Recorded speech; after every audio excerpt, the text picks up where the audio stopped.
السلام علیکم ناظرین، استقبال ہے ہمارے YouTube channel PI Islamic news پر۔ امید ہے کہ آپ حضرات خیر و عافیت گے۔ ناظرین، اس وقت کی بڑی اہم خبر ہم آپ کے ساتھ شیئر کرتے ہیں۔ ناظرین، ایسی خبروں کو جاننے کے لیے ہمارے چینل کو سبسکرائب ضرور کریں اور بیل آئیکن دبانا بالکل نہ بھولیں۔ ناظرین، قربانی کرنا واجب ہے۔ قربانی کے سلسلے میں اہم معلومات جس کا جاننا مسلمانوں کے لیے ضروری ہے۔ ناظرین، ذی الحجہ اسلامی سال کا آخری مہینہ ہے۔ اس مہینے میں بہت سے اعمال اور بہت سے فضائل خصوصیات ایسی ہیں جس کی وجہ سے یہ فضیلت والا مہینہ ہے۔ اس کی شروعاتی 10 دن اور 10 راتیں، اس کے اندر قربانی، حج وغیرہ ایسے اعمال ہیں جس کی وجہ سے اللہ نے اس مہینے کو خاص اور فضیلت سے نوازا ہے۔ اس مہینے میں قربانی کا عمل ایسا ہے جس کا کوئی بدل نہیں۔ حضرت محمد صلی اللہ علیہ وسلم نے ارشاد فرمایا، جو شخص طاقت اور قدرت رکھنے کے باوجود قربانی نہ کرے وہ ہماری عیدگاہ کے قریب بھی نہ آئے۔ حضرت محمد صلی اللہ علیہ وسلم سخت ناراضی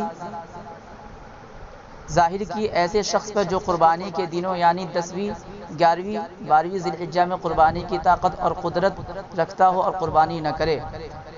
ہمارے پیارے نبی صلی اللہ علیہ وسلم کا سخت ناراضگی ظاہر کرنا اس بات کی دلیل ہے کہ قربانی کرنا واجب اور ضروری ہے، کیونکہ جو سخت وعید اور ناراضگی کا اظہار ہوتا ہے وہ کسی واجب اور ضروری کام کے چھوڑنے پر ہوتا ہے۔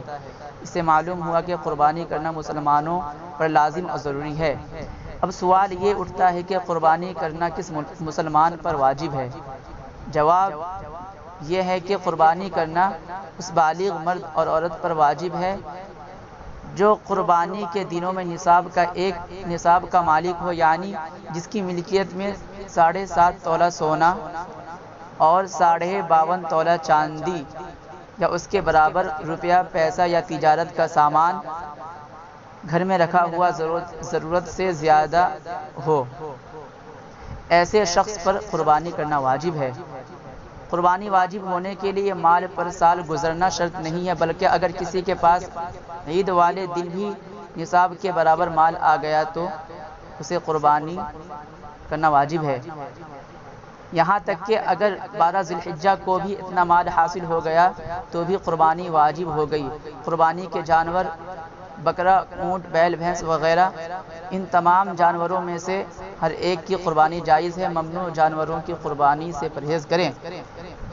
حضرت محمد صلی اللہ علیہ وسلم نے ارشاد فرمایا، قربانی کا جانور قیامت کے دن 70 گنا زیادہ موٹا ہو کر آئے گا اور نیکی تولنے والے ترازو میں رکھا جائے گا۔